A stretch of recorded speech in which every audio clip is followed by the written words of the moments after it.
সাকিব তো আমাদের হাতের প্লেয়ার, কারণ কি আমি যখন খেলি ওই মাত্র টিমে ঢুকছে, বাট ওকে আমি খুব কাছেতে দেখেছি, ওই আমাকে অনেক কাছেতে দেখেছে। তো এই কাছেতে দেখা মানে কিন্তু একটা রিলেশন হওয়া, এই কারণে বলা। তা আমি মনে করি যে আজকে যদি আমিও খেলতাম, আমিও কিন্তু সাকিবের কথাই বলতাম যে সাকিব যদি থাকতো আমাদের একটা ভালো পার্টনারশিপ হতো। কারণ কি যখন আমরা দুইজনে একসাথে খেলেছি এরকম কিন্তু পার্টনারশিপ করতে, দেখো ওই একদিকতে বল করতে, আমি একদিকতে বল। রফিক ভাই বয়সে 55 কিন্তু এখনো এত দারুণ বোলিং কিভাবে করেন?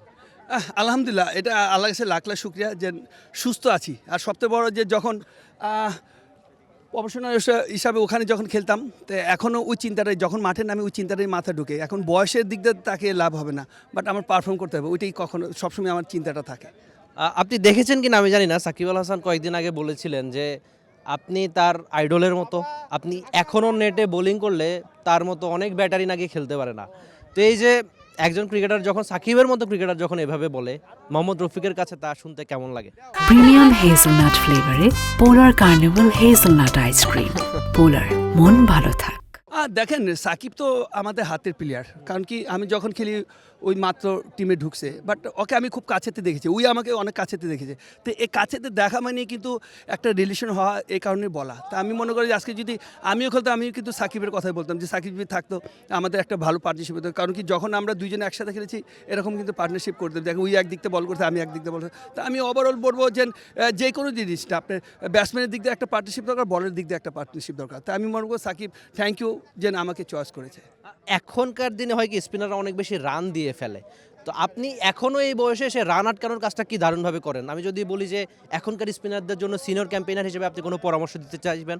অবশ্যই, কারণ দরকার পড়লে তো অবশ্যই দেবো, বাট একটা জিনিস কি, আপনার টোয়েন্টিতে খেলাটা এরকম হয়ে গেছে যে এখানে কোনটা ভালো বল মারবে কোনটা খারাপ বল এটা বোঝা মুশকিল। কারণ দেখা যায় আপনি খারাপ বলটাই পার পেয়ে গেছেন, ভালো বলটা দেখা যায় 4-6 হয়ে গেছে। তো এখানে সবথেকে বড় কি, আমি সাজেশন দিব যে টোয়েন্টিতে খেলার জন্য প্রত্যেকটা বলে একটা বল ডট করবে, ওইটাই হলো বেটার। যে প্লেয়ার ফিল্ডাররা যত ডট বল করবে তত ওদের রানের সংখ্যাটা কমবে, এবং দেখা যাচ্ছে ওদের ব্যাটসম্যান যখন ব্যাটিং যাবে আপনি দেখা যায় একটা ভালো টার্গেট। আবার যখন ব্যাটিং করবে তখন ব্যাটসম্যানরা ওই চিন্তাটা করতে হবে যে যত ডট বলের সংখ্যা কম হবে তত কিন্তু বেনিফিট হবে। আর বিজয় দিবসের এই ফান ডে ক্রিকেটটা কেমন এনজয় করলেন? আলহামদুলিল্লাহ, এটা অনেক বছর ধরে আমি খেলতেছি। তা আলহামদুলিল্লাহ যে এই ম্যানেজমেন্ট যে এই যে সুন্দর একটা আয়োজন করে, যে আবার রিটায়ার্ড প্লেয়ারগুলো একত্র হওয়াটা, আপনি দেখেন এই যে আজকের পরে কিন্তু আবার দেখেন 1 বছর ভিতরে এই একত্রটা পাবেন না। তা আমি মনে করি এই মিলনটা আলহামদুলিল্লাহ এটা আমি মনে করি খুবই ভালো একটা উদ্যোগ নিয়েছে।